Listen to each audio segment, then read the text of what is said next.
Olá galera, tudo bem? Tô aqui de volta e hoje a gente vai ter uma aula um pouquinho mais teórica, como eu comentei com vocês na aula 2. A gente vai descobrir hoje de onde veio a língua de sinais. Muita gente tem dúvida, né? Tem perguntado aí pra mim. Então, vamos resgatar um pouquinho de onde veio essa língua. Vamos estudar aí a origem da língua brasileira de sinais. Antes eu só quero lembrar vocês da nossa rotina de aula. Lembre que a gente montou um cronogramazinho na primeira aula? Dias, horários, o espaço de trabalho, espaço, né, de curso, aonde vocês fariam o curso de vocês. Então, lembrem de respeitar a rotina que vocês criaram para vocês, tá? Mantenham aí pelo menos 2 a 3 vezes por semana momentos de estudo, leiam, busquem mais, fuçem aí os materiais. Hoje eu tenho mais uma dica super legal para dar para vocês.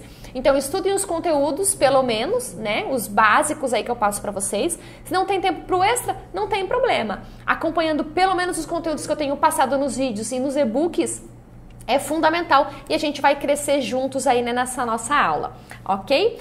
Então vamos lá para a origem da língua brasileira de sinais.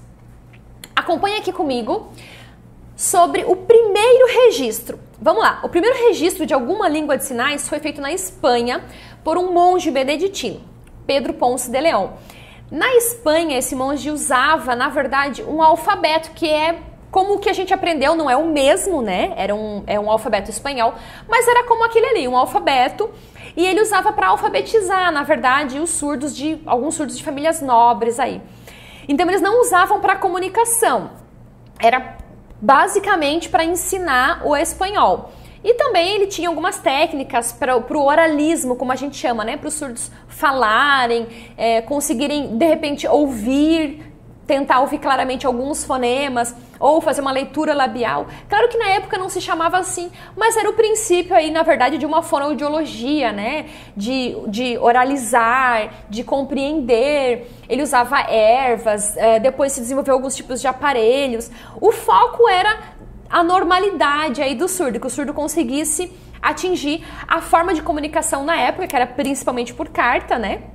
Então o foco era que ele falasse, que ele conseguisse compreender a fala e principalmente ler e escrever.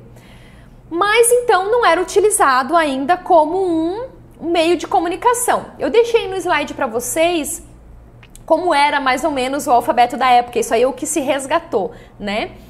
Mas quando foi que a língua de sinais passou a ser utilizada como forma de comunicação? Foi lá na França, vários anos depois, cerca de 1750, é que um padre, um pároco, que é Charles Michel de Lespée, ele passa, na verdade ele conhece 2 irmãs surdas, 2 gêmeas, e ele percebe que elas se comunicam por sinais, e aí ele traz essas surdas para casa e fica curioso por que elas não têm, essas surdas não aprenderam a se comunicar de forma escrita, não aprenderam a ler e escrever. Então ele primeiro aprende a língua de sinais que essas surdas usavam, claro que era um dialeto, né? Ele descobre que outros surdos também utilizavam, então ele aprende a língua de sinais, aquele dialeto de sinais francês, e com esse dialeto ele passa a ensinar o francês para esses surdos. Na verdade, ele começa com essas 2, mas a casa dele vai se enchendo de surdos. Inclusive, a casa dele se torna depois uma escola pública, a primeira escola pública no mundo, né, para surdos, e com foco em ensinar os surdos a ler e escrever, e claro, outros conceitos básicos, aí o que seria hoje a educação básica, né?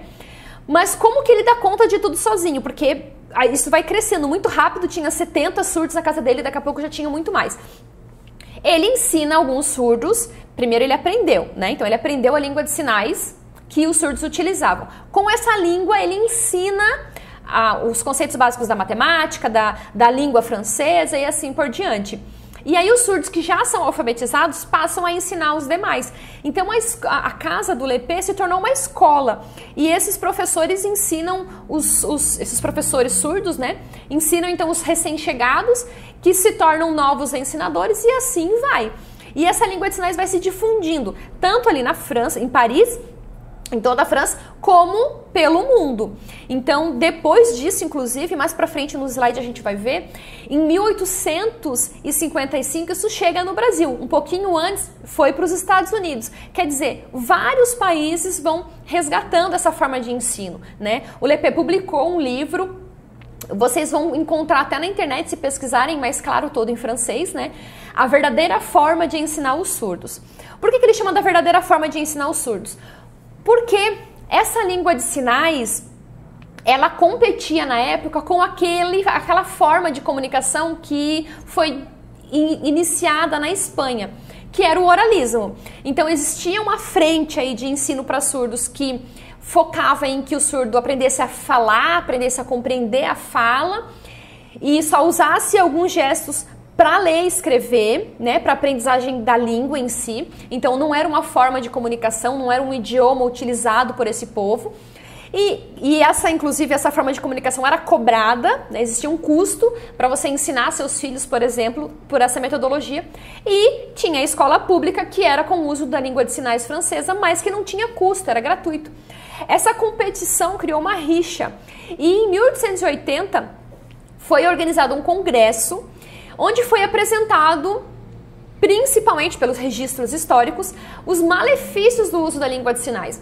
Porque a área da saúde, da medicina, o princípio, né, lá atrás, estava crescendo. Então, o que eles queriam? Eles queriam a normalidade, eles queriam que os surdos usassem um tipo de aparelho, que os surdos fossem iguais aos outros. Então, o oralismo estava crescendo, estava se fortalecendo muito. Nessa competição, com esse grande congresso organizado pelos médicos, inclusive Graham Bell, que foi o célebre inventor do telefone, ele que iniciou aí a criação, né? Ele que idealizou os princípios, os primeiros aparelhos auditivos. Então o foco era esse, desse grupo. Como ele era um grupo mais forte, né, do que o grupo do LEP, da escola pública, inclusive de outros países, foi feita uma votação. Curiosamente, os surdos foram impossibilitados de votar. Então, obviamente, o oralismo ganhou. Aí, a partir desse congresso, fica instituído que o oralismo é a forma de comunicação dos surdos. Então, a língua de sinais foi erradicada, tentou-se fazer isso, né? Mas foi mesmo proibida, e a partir do Congresso de Milão em 1880 só se utiliza o oralismo.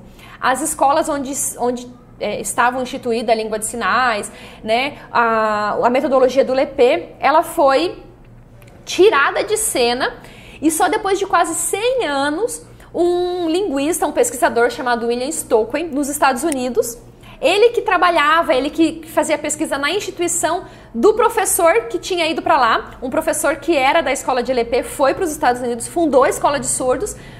Claro que com 1880, com aquele congresso, foi proibido, né, a língua de sinais, mas ele continuou pesquisando na área e ele descobriu que os surdos estavam regredindo no processo de não só de aprendizagem, de cognição, mas de desenvolvimento humano mesmo, como pessoas, como visão de futuro, psicologicamente.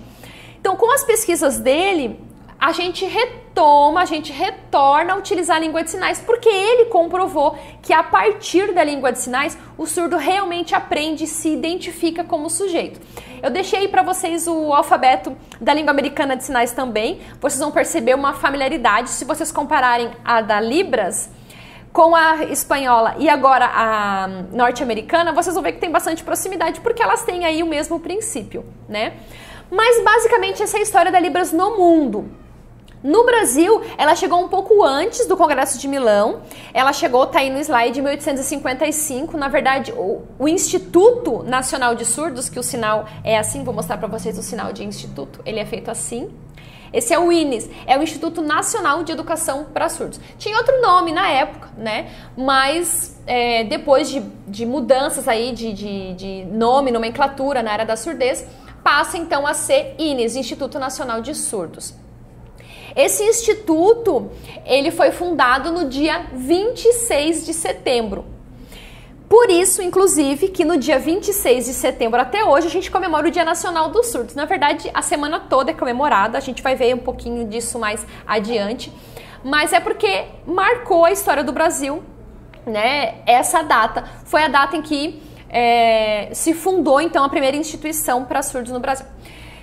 Depois dessa fundação aí, em 1857, o primeiro surdo que publicou um material, um dicionário em Libras, foi o Flauzino José da Gama. Mas, a trancos e barrancos, né, em 1880 foi proibido, depois retomou. durante todo esse retrocesso e volta, essas idas e voltas aí da nossa história mundial da Libras, só em 2002 que a gente conquista o reconhecimento da língua brasileira de sinais. Eu deixei ali no slide o número da lei, mas eu quero passar para vocês, na verdade, indicações para a gente conhecer melhor a Libras. No slide vocês vão ver que eu indico alguns aplicativos, tem vários, mas eu indiquei 2 que eu acho que são mais completinhos com relação aos sinais, a busca de sinais. Sempre eu vou passar para vocês, gente, dicas. Sites e aplicativos são legais porque você consegue carregar no bolso, né? Tá ali no celular, então não tem que carregar um dicionário, um livro junto para todos os lugares. Mas eu também vou indicar livros, tá? Hoje, tô indicando o aplicativo HandTalk ou o Prodef, que são os aplicativos mais completos. Você consegue digitar palavras ou até falar e ele vai te dar o sinal. Claro que parece um intérprete, um avatarzinho, né? Um intérprete virtual, mas é uma tradução meio Google, assim, né? Você coloca uma frase, vai te trazer uma tradução um pouco truncada, aí não é bem uma tradução efetiva, que o surdo realmente compreenda. Mas é um ótimo mecanismo, uma ótima referência para vocês estudarem. Por hoje é isso, conhecemos então a origem da Libras. Eu espero vocês na próxima aula pra gente mexer mais esses dedinhos aí, fazer mais práticas. Não esqueçam de fazer a tarefa de vocês, eu espero vocês na próxima aula. Um beijo e tchau, tchau!